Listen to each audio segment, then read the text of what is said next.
Yep, rolling. Where do I actually want to begin with this? I have wanted to do an in and out list for at least, I'd say, the last 3 years. So, like, when do these in and out lists become a thing? Because I don't, like, where have I been living?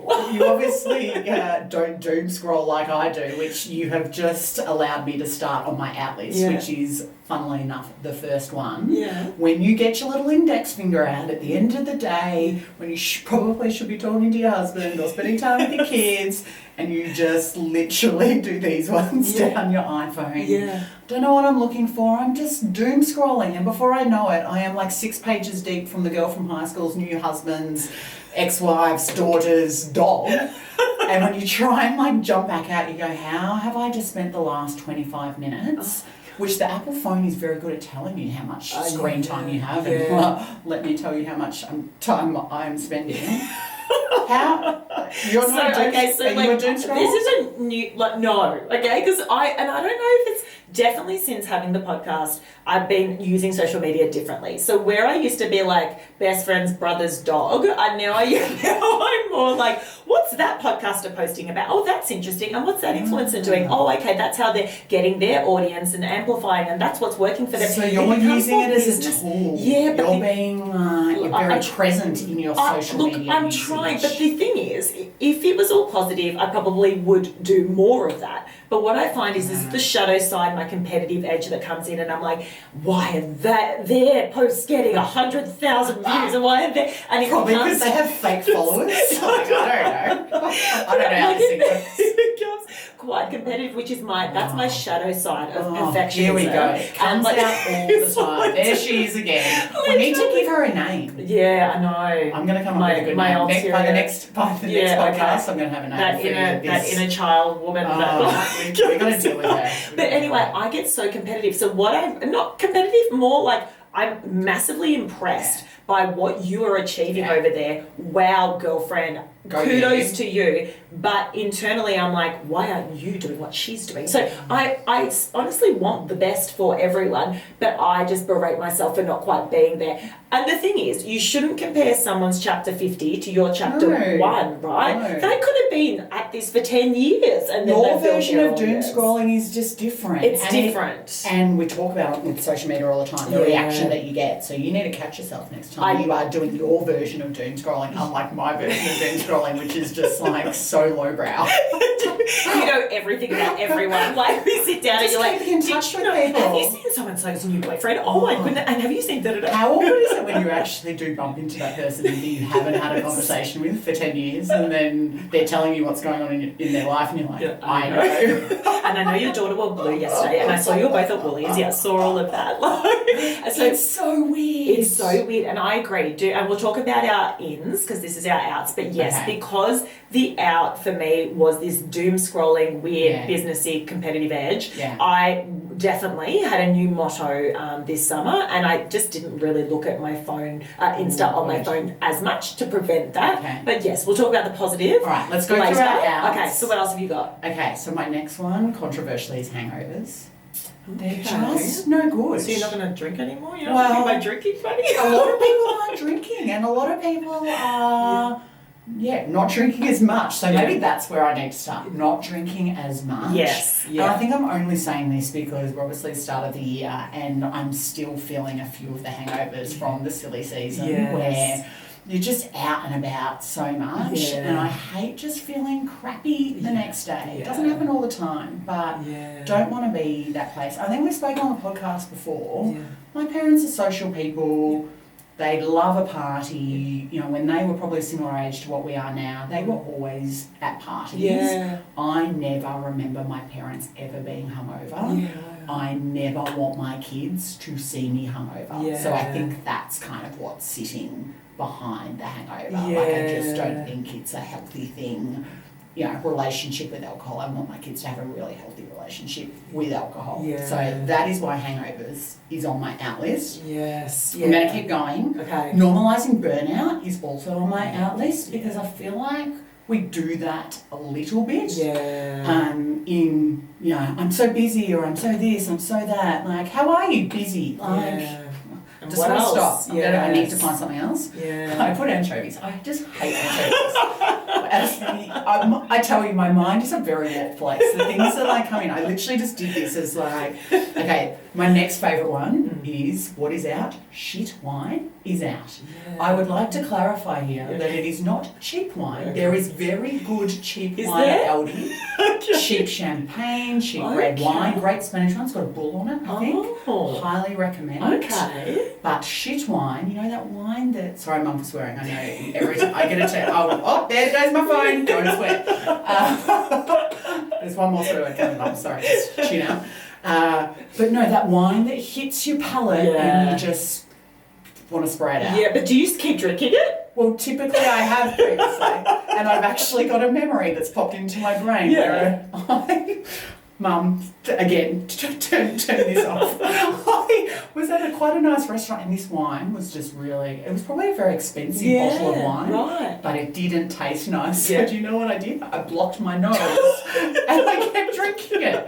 I'm sorry, life is way too short for that kind of behaviour. I need to stop. So that is on the out. I will not do that. Mum's very pleased with that. You just hand it back or just push it across from the table and order yourself another bloody $60 glass of wine. Exactly. Okay, along a similar vein, shit coffee. Life is too short for really bad, what's your burnt 7-Eleven coffee. Too milky or not milky enough? Not hot enough, not milky enough, too sweet. I just like a good, strong coffee, bit of milk. Cappuccino, I'm classic. I don't need oat milk or whatever else though. Just give me a good coffee. Good thing 7-Eleven's not a sponsor of this episode, so... See, I'm still learning. 7-Eleven. Had to throw it out there. We love you, 7-Eleven. I mean, a lot of people seem to like that. Do you know what I do like? McDonald's, you should sponsor us. Really? McCafe, I love your coffee. Okay. I think people are going to be like, Liv, that is the worst coffee ever. But when you're on a big road trip, McDonald's coffee, not so bad. Okay. Shout out to you, McDonald's in Kilmore on our way to Echuca. We stopped there all the time. Okay. So there you go. Okay, my next out. Midriff tops. I'm sorry. But and maybe I should clarify, midriff tops on women over the age of 35, maybe. And maybe I'm just jealous that I don't. Maybe it's because I don't have a six-pack, but I'm just not into that fashion aesthetic. What if it's a midriff and a high-waisted? Oh, I'm okay with that. And then we're not showing. Oh, I quite like the little bralette. Okay. Here we go. This is classic Liv. Let me clarify. I don't mind like a little bandeau crop, high-waisted pants and a blazer. Okay. I quite like that look. You wouldn't wear it to work. Very chic. But you could wear that to a bar or a Saturday night, all black. Yeah. I might go shopping after this. You've inspired yourself. So, but just like walking down the street mid-right, I'm just not into it, I'm sorry. Yeah. Okay, we're getting serious now. Okay. This one, then I'm going to be unserious. Okay. Out. Caring what others think. Yes. I mean, that's a big one. Oh my God, that's a big one. Where do you even begin with that? So why did that come to mind?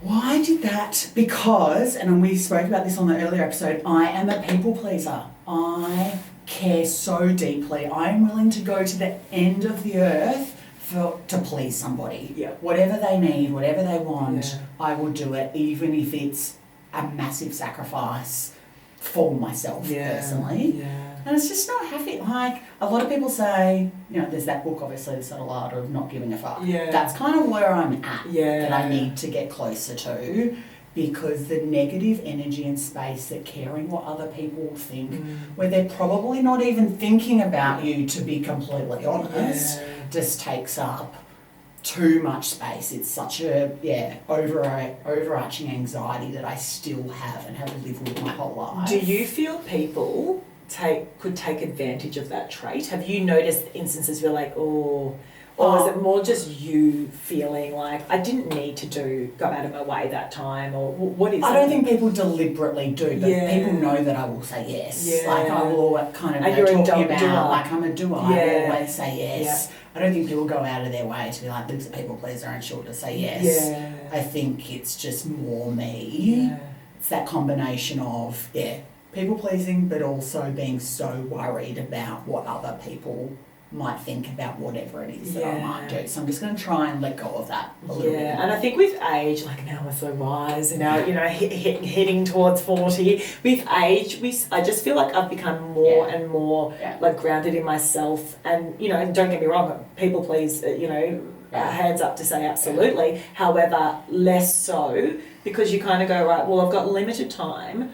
who am I going to prioritize? What am I going to prioritize? And what fills up my cup and what makes me happy? I mean, we've spoken about this before when it comes to friendships, for example.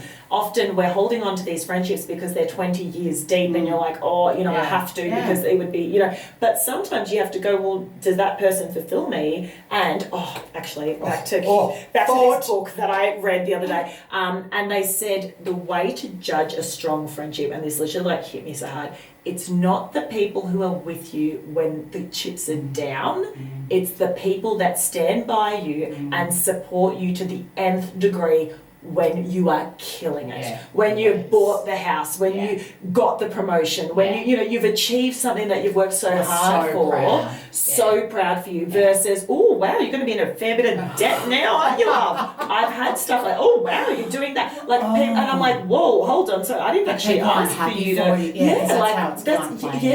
not, you know, and as you know, we're still looking for this house. And a few options have popped up, and I remember one person just going, "Oh, well, something like that. Geez, you're going to be paying off that for the rest of your life, aren't you?" And I'm like, I actually didn't ask for your opinion. I just was sharing. There's some baggage coming up for that person. Trigger points, right? When I read that in the book, I went, I reckon that's dead on. When I reflect, there's a lot of people that will swarm around you when your life isn't going well, but it can be quite intimidating. You do absolutely, need those people. But it's also can be quite intimidating. And I notice it with myself. I've got a very high achieving sister, believe it or not. It's like our family.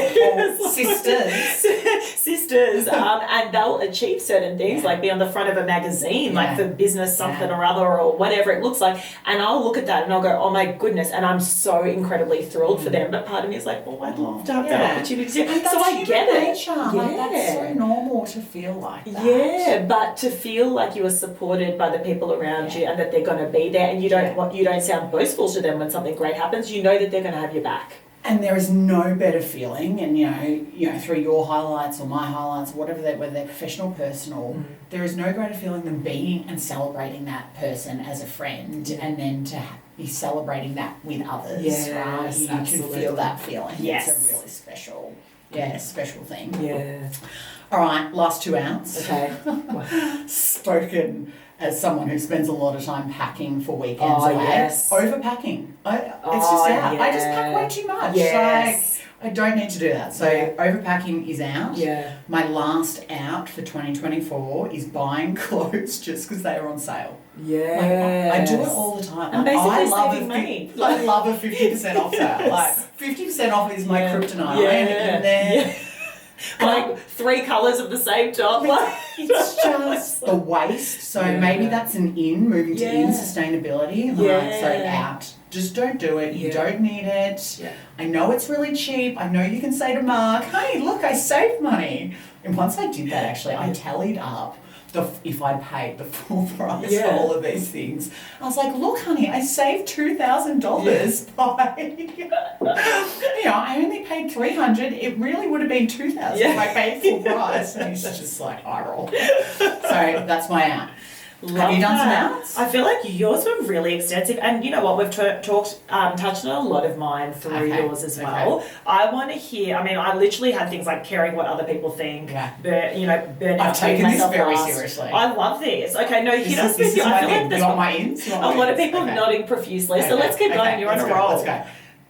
Guys, we have to use the good candles. This was a thing 5-10 years ago that people were talking about. It was a little image, keep cool. What was it? Keep calm and carry on. Remember those things? About the same time, it was like, use the good candles. Like, don't wait for that day where your special guests are coming around, or that day may never come. We were just speaking about that too. So use the good candles. Focus on sleep. So that's probably like the flip side of my no hangovers. Running, because 2024, year of the run, my actual goal, and I haven't done any other goals or New Year's resolutions.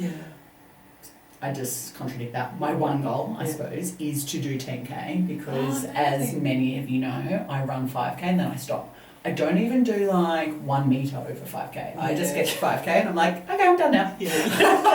Feeling comfy, feeling good. I'm done, I don't need to go any further. So I'm actually going to go further. So we're doing that. You're going to love this one. Dinner parties. Oh, bring it on. Who needs to go to a bar and I feel like more people are smoking again or vaping or I'm sorry, that should be on the out. Yeah. Vaping, out, guys, out. There's a few people who are like live. I roll. But I agree. You put the kids to sleep. Yeah. Everyone, and then you go to your friend's house. You have a little babysitter for your kids, and off you go. It's a beautiful giving thing too. Yes. Like you're cooking, you're preparing, you're sharing a meal, you're breaking bread. I love the symbolism. And I just like entertaining. So dinner parties, our year of dinner parties, girlfriend. And don't get your LD1 with the bear on it, was it? Oh yeah. I will be serving my $8 LD1 to everybody. I might even pour it into like a Penfolds bottle or something. Or decanter it. What do you think of this? Knowing me, I'll be like, ooh, delightful. You're like, that's the LD. I'm going to do it. I'm 100% going to do it. We're going to do a blind tasting of wine. I'm a bit of a wine snob, so this will be interesting. You're going to like the next one too, because you've just started to adopt this. Yeah. Voice memos. Oh. Who has time to text? Do you know what I do now? Siri, mate, hit me up with Siri. I'm like, Siri, listen up, mate. I'm sending Liv a message. Yep, got it. Yeah. Siri gets it right most times. Or you just voice note. I feel like that's more personal. Although, did I tell you about the fact that there was this one person who got really angry that I sent them a voice note? You did? Like, literally. Like, so a friend of a friend, I was like, I don't have time, so I'm just going to voice note him. A guy. I don't know if this girl voices guy. I don't know. I don't want to go down that rabbit hole. But basically, he was like, I just never listen to it because I just don't do voice notes. It's so impersonal. I'm like, I actually think it's very personal because you're hearing the voice. Yeah. I remember for your birthday, I was like, mate, what's up? Don't have time to text you. And you actually stuffed it up, so I got 3 voices. Oh, did you get all of the versions? I got all of them. It was great. To send it. And like the repetition was almost like word for word of all of the voice memos. I was like, she got some skills. When I voice noted you, I was so frustrated because I did the first one and I was like, send. I got that. And I was like, it's not sent. It's not. And then it just disappeared into the ether. And I was like, damn. And I was like, I have to do it again. So he's been trying to cut down time. I'm driving, right? And then, like, it's my little things on the head. You've left out that you actually sung Happy Birthday twice, too. I was like, this is such a waste of my time. Should have just sent a text message. I love that you got all 3. So, thank you. All right, but voice note, everyone, there's good. Like, voice note. Voice note, everyone. Very cool. Yes, okay, down for it. There is always a theme with me. Yeah. Okay, we're back in. Good one. I mean, that's just the opposite of like shit one. In life work boundaries. Yeah. I worked way too hard, or I was just working at times that I shouldn't have worked last year. Yeah. By that I mean at 7:30 p.m. when I should have been reading my sons a book and being present in their bedtime routine. Yeah. I mean, we all hate bedtime routine, but it's just something that you have to be there for, and I was prioritising the piece of work. Yeah. That, I mean, I still had to do that piece of work, but I could have started at 8:30 once they were asleep rather than trying to work through. So, it's good. I love that as well. Like, what a great observation, because I feel like a lot of the time we just plow on and we don't necessarily reflect on anything we've been doing, and then it's like 5 years down the track and you're like, oh, well, hold on, I've been doing this forever, i.e. I've been writing emails at 7:30 and now I've only just caught myself. So I love that you've caught yourself. I mean, your little one's only just starting prep now. They're still so little. You've got so many opportunities to improve that. So, present. Do not want to stuff that up. You get one shot, don't you? With these little kids, and they've got to be the priority. And they know. Yeah. Like, it's like, Mum, get off your phone. Mum, Dad, why are you on your phone? All the time. Yeah. Like, Tommy will be yelling at me like, Mum! Yeah. They know. God. Like, we think we're invisible over here, and they're just like, we're just listening to say something. Like, sorry. Yeah. No, I hear you 100%. So that's on there. I don't know. I'm going to work this out this year, but I really want to do it. Travel again. Like, post kids. I mean, you've got a great year of travel coming up. Yes. But I don't really have much planned. I could make that happen. Mark, we need to talk. Yeah. Mum, we also need to talk. I need babysitting. Here's another big one. Growth. Like, just trying to grow. Like, when I was trying to think about New Year's resolutions for this year, I was trying to come up with some big goals. I had big goals professionally last year, and I feel like I achieved lots of great things. So when I was trying to come up with goals this year, I couldn't really fix on something. Yeah. So I came up with words like clarity and like calm and zen, and then growth was the other one. So just feeling like you're emotionally, physically with my running, just growing as a person. Well, Real Talk will help you with that therapy. I know. Therapy, thank you. I will grow with all of you. Please provide feedback where you think I need to grow more. This is a big one for me professionally, authenticity. I just want to be known as a really authentic leader. Yeah. So being authentic in all, comings and goings with people in the way that I live and being present. Yeah. I think I am a very authentic. Because I was going to say, what would you change then? I don't know, it's kind of going back to what we just said, just catching yourself in the moment when you are too busy or not present. I think that's what it is for me. I often don't give the time because I am so busy. I'm so fleeting in my interactions that I only give 50% when I could probably give 100. Yeah. We've spoken about this a lot, so we'll keep going. Yeah. I'll say it anyway. Say no, do not be a people pleaser. I'm going to try really hard. So I am working through that. This is my new favourite one. Does everyone know about pimple patches? You can just buy them at Coles. What? For some reason, I've had really bad skin recently. It must be hormonal. Who knows? You can buy these little pimple patches that you stick over the pimple and it like soaks up all of like the gooey, gunky stuff. Because a lot of my pimples, why am I getting pimples in my late 30s? PS, like I need to go see a dermatologist or something. You're not alone. But it is amazing, and as I say, literally cut down my pimple turnaround time from 7 days to probably about 3. So stop it. Pimple patches, you feel one coming up, get a pimple patch onto it. There's your public service announcement right there. I need to start a business in pimple patches because I'm all about it. Yeah. Oh my God, so I got my hair done, can you tell? Last night. We are a podcast, but if you want to jump on YouTube, you can see us there. And I have a new hairdresser, so we were getting to know each other. Okay. And she got almost like a knife out and started like scraping down my hair, not cutting it. I'm like, what the hell is she doing? And then she showed me, like, put the knife across her fingers, and across the fingers was this white powder. And I was like, is that dandruff? She's like, no, it's silicone from the shampoos that I am using, which are quite expensive shampoos, are coating my hair in silicone, which is making it greasier, so not as long lasting. It means, I'm a natural blonde, but the colour doesn't take as well. Wow. And I was like, how am I only 30, how old am I, 37?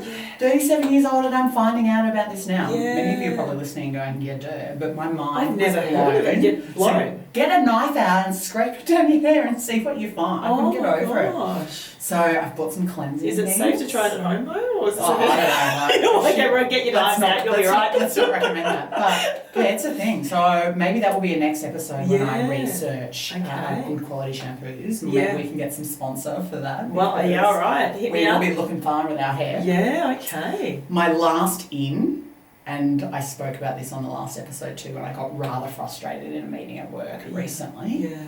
Emotional regulation.